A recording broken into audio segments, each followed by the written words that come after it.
আসসালামু আলাইকুম ভিউয়ার্স, আশা করি ভালো আছেন, সুস্থ আছেন, আলহামদুলিল্লাহ। তো আজকে আপনাদের সাথে কিছু কথা বলবো, যেটা হলো আমরা যারা সেলসে চাকরি করি, সেলসের চাকরিটা আসলে কেমন, এটা আসলে আমাদের জন্য আসলেই কি কোনো ভবিষ্যতে কিছু করতে পারবো কিনা, আমরা ভালো অবস্থানে যেতে পারবো কিনা, না আমরা এই যে কম টাকা বেতনে চাকরি করি এভাবেই থাকবো, সেটা আর কি। আমাকে অনেক ভাই কমেন্ট করছে যে ভাই দেখেন আমি সেলসে চাকরি করি, আসলে আমার এটা কোনো ভবিষ্যৎ কিনা এবং আমি সামনেতে কোনো ভালো কিছু করতে পারবো কিনা, এখানে কোনো সুযোগ সুবিধা আছে কিনা।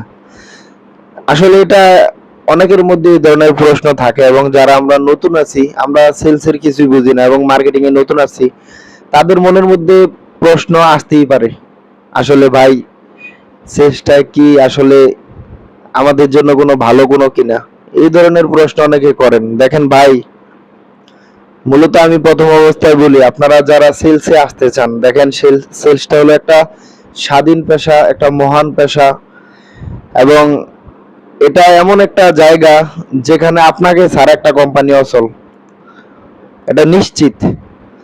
ধরেন কোম্পানি প্রোডাক্ট বানাইলো, প্রোডাকশন করলো, সবকিছু করলো, প্রোডাক্ট ডিপো পর্যন্ত আসলো, ডিপো থেকে ডিলারের কাছে আসলো, এখন লাস্ট ফিনিশিং এ সম্পূর্ণ অবদান হলো একজন এসআর এর।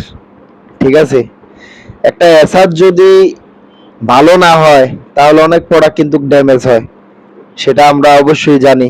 এবং মার্কেটে যদি সেল না দেয়, সেল না দিয়ে টাকা না আনে, কোম্পানিরা আবার না দেয়, তাহলে এই কোম্পানিও কি গ্রোথ করতে পারে না, কোম্পানি ভালো হয় না। তো এটা মানে সম্পূর্ণ অবদান শেষের, সেটা হলো একজন এসআর এর। ঠিক আছে, এবং যারা তোমরা ভিডিওটা দেখতেছো, তোমরা অবশ্যই জানো যে আমি কথাগুলা বলছি আসলে কথাগুলা কারেক্ট কিনা। ঠিক আছে, তো আরেকটা প্রশ্ন করছে, সেটা হলো যে ভাই এটাতে কি ভবিষ্যৎ আছে আমাদের? অবশ্যই ভাই, সেলসের মতন এমন একটা পেশা, আপনি হন ইন্টার পাস করছেন, আপনি সেলসে মার্কেটিং এ আপনি ঢুকছেন, আমার জানা মতে ইন্টার পাস করে মার্কেটিং লাইনে এসআর পদ থেকে এখন কোম্পানির আপনার চেয়ারম্যান স্যার পর্যন্ত হয়েছে, এবং টিএসএম, ডিএসএম, ডিজিএম অনেক উপরের লেভেলে চলে গেছে মার্কেটিং থেকে, একজন সেলসম্যান থেকে। ঠিক আছে, তো এই পেশাটা এমন একটা পেশা, আপনি যত পরিশ্রম করবেন, যত ভালো কাজ করবেন, যত ভালো কিছু করবেন, আপনি ভালো অবস্থানে চলে যাইতে পারবেন। যেমন আমার যে স্যার আছে বর্তমানে, সে কিন্তু এসএস ছিল, এখন সে টিএসএম। আমার যে স্যার ছিল, সে এক সময় এসএস ছিল, সে টিএসএম হইয়া ডিএসএম হইছে, ডিজিএম হইছে, অনেক কষ্ট করছে মার্কেটিং এ ভাই।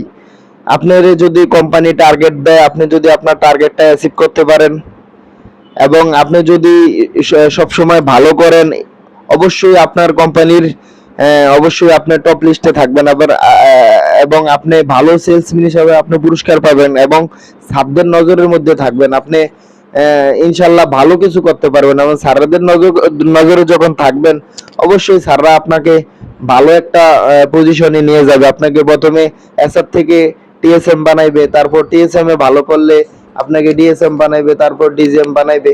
ভাই, আপনার কাজটাকে সবাই পছন্দ করবে। আপনি যত উচ্চ শিক্ষিত হন, যদি আপনার কাজ না জানেন, তাহলে কোনো আপনার মূল্য নাই।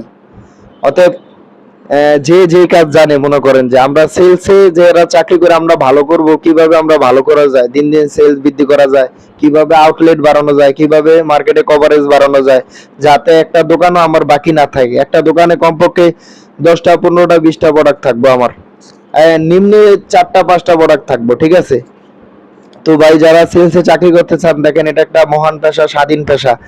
এটা এমন একটা পেশা যেখানে আপনার খাবার খাইতে গেলে বসের অনুমতি নিতে হয় না, যেখানে আপনার প্রস্রাব পায়খানা করতে গেলে আপনার কোনো বসের অনুমতি নিতে হয় না, যেখানে আপনি মন চাইলে চার দোকানে বসে আধা ঘন্টা 1 ঘন্টা সময় স্পেন্ড করতে পারেন। হ্যাঁ, আপনার সমস্যা অসুস্থ হইলে যেখানে আপনি মনে করেন যে 1 ঘন্টা 2 ঘন্টা রেস্ট নিতে পারেন। রেস্ট নেওয়া মানে হয়তো আপনার কাজটা এখন করলেন না, পরবর্তীতে করলেন। অথচ দেখেন, আপনি যদি একটা কোম্পানির মনে করেন অফিসের ভিতরে যদি চাকরি করতেন, মার্কেটিং এ না করতেন, তাইলে কি হইতো, যে আপনি ওয়াশরুমে যাবেন, বসের অনুমতি নিতে, তো বস ওয়াশরুমে যাইতেছি, বা আপনি খাবার খাইতে যাবেন, যাইতেছি, আপনার কারো অনুমতি নেওয়ার কোনো এখানে আপনার টাইম নাই, ঠিক আছে? তো ভাই যারা আপনারা সেলসে আসতে চান এবং এই ধরনের কমেন্ট করছেন, আশা করি উত্তর পাইছেন। এবং ইনশাল্লাহ যদি আপনারা সেলসে মনোযোগ সহকারে কাজ করেন এবং মন থেকে কাজ করেন, নিজের প্রোডাক্টটাকে ভালোবাসেন, নিজের কোম্পানিটাকে ভালোবাসেন, তাহলে ইনশাল্লাহ আপনারা ভালো কিছু করতে পারবেন। তো ভিডিওটা ভালো লাগলে অবশ্যই লাইক কমেন্ট শেয়ার, চ্যানেলটি সাবস্ক্রাইব করে রাখবেন। ধন্যবাদ।